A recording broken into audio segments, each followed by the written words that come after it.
उसका बचपन भी अजीब था। उसके खिलौनों में गोली बंदूक हुआ करती थी।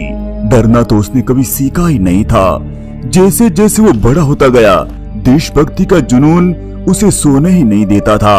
और बस फिर क्या था, दिलो दिमाग में ये तय कर लिया था, उसे एक फौजी ही बनना है। जब आप इस जांबाज की कहानी सुनोगे तो फिर आप भी अपनी आंखों से आंसू रोक नहीं पाओगे।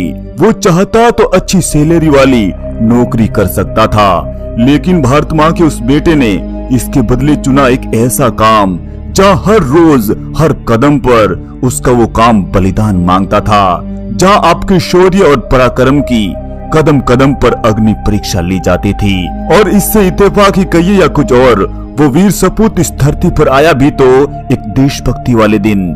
जी हाँ, 26 जनवरी 1982 दक्षिणी सिक्किम जिले के नामची तहसील में एक माँ अपनी कोख से एक बब्बर शेर को जन्म देती है, जिसे नाम मिलता है संजोग सेत्री।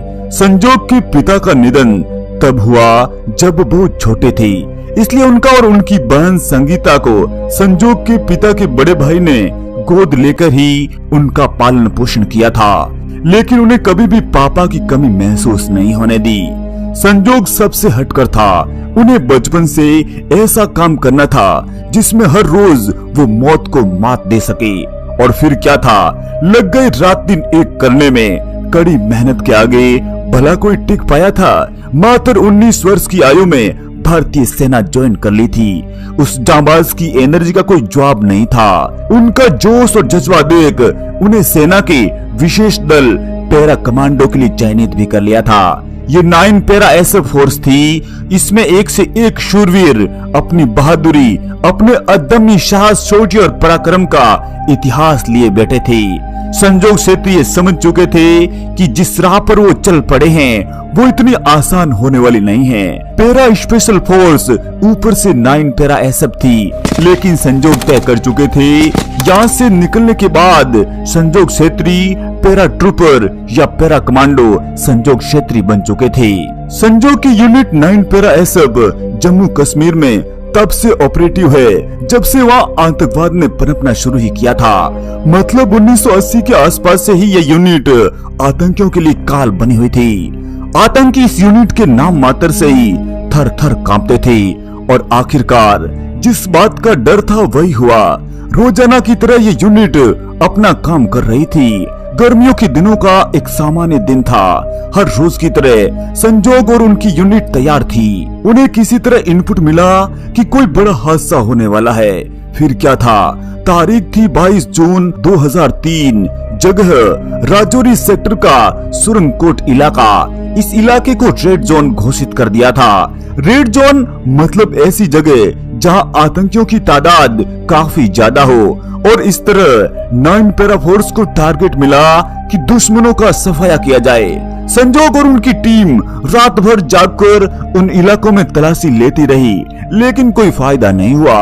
एकदम सुनसान जंगल था, लेकिन अगले ही पल घने अंधेरे से हल्की सी हरकत महसूस हुई। टीम संभल पाती तब तक सैकड़ों गोलियों की बौछार उन पर आ पड़ी थी। लेकिन यह भी तय था कि ये जांबाज कोई शादी अटेंड करने नहीं आए थे। अब पिक्चर क्लियर थी। ये आतंकी थे जो छुपकर जवानों पर अंधाधुंध फायरिंग कर रहे थे। 9 पैरा की टीम के जवान पेड़ और पत्थरों की आड़ लेकर अपने आप को महफूज कर गए।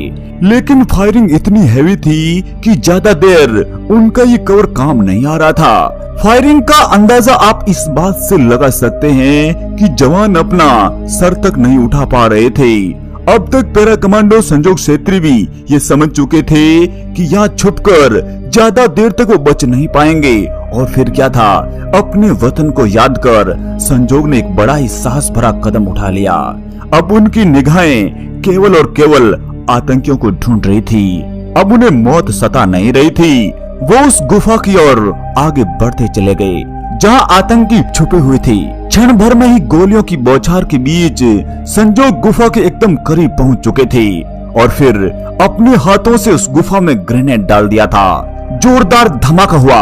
अब बाजी पलट गई थी। अब आतंकी जिंदगी के लिए मिन्नत मांग रहे थे।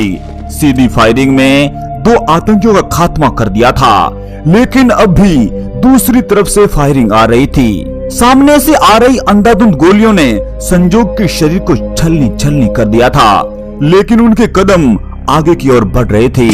पीछे मुड़ना तो उन्होंने कभी सीखा ही नहीं था। अचानक संजोग की आंखों के सामने अंधेरा छाने लगा और फिर बेहोश होकर गुफा के मुहाने पर ही गिर पड़े। आतंकियों को लगा कि संजोग छेत्री को उन्होंने मार गिराया। दूसरे खेमे में खुशियां मनाई जा रही थी। संजोग के साथी गम में डूबे हुए थे। वो जमीन पर गिरा था, लेकिन दुश्मन अब भी थर थर कांप रहे थे।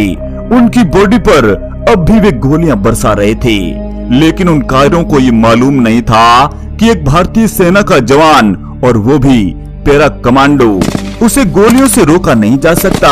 वो तभी रुकता है जब वो अपना काम खत्म कर लेता है, यानी कि दुश्मनों को नेस्तनाबूद कर देता है।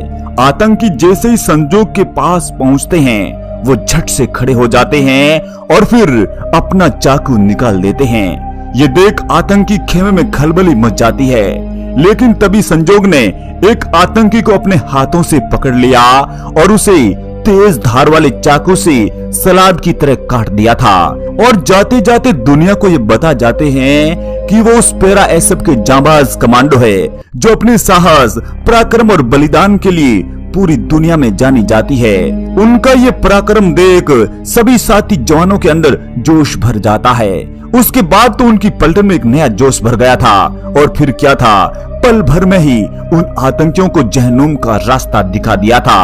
इस दौरान एक आतंकी को जिंदा भी पकड़ा था। जिस ऑपरेशन के तहत ये आतंकी मारे गए थे, उसका नाम था ऑपरेशन सर्प विनाश, मतलब कि सांप का फन कुचलना। इस ऑपरेशन में लगभग 21 आतंकियों को मार गिराया था, और इस ऑपरेशन का अंत पैरा कमांडो संजोग छेत्री के वीर गति को प्राप्त होने के बाद हुआ। मरणोपरांत पैरा कमांडो संजोग छेत्री को उनके अदम्य शौर्य और पराक्रम के लिए शांति काल के सबसे बड़े वीरता सम्मान अशोक चक्र से सम्मानित किया गया, जिसे उनकी बहन संगीता ने लिया। वाकई में भारत माँ के इन वीर सपूतों की वजह से ही आज हम और आप आजादी का आनंद ले पा रहे हैं। लेकिन दुर्भाग्य है कि इन वीरों की कहानियों को किताबों में पढ़ाया नहीं जाता, ना पेरेंट्स के पास समय है अपने बच्चों को सुनाने का। यहाँ तक कि इन बहादुर वीरों की कहानियाँ इंटरनेट पर भी उपलब्ध नहीं हो पाती है।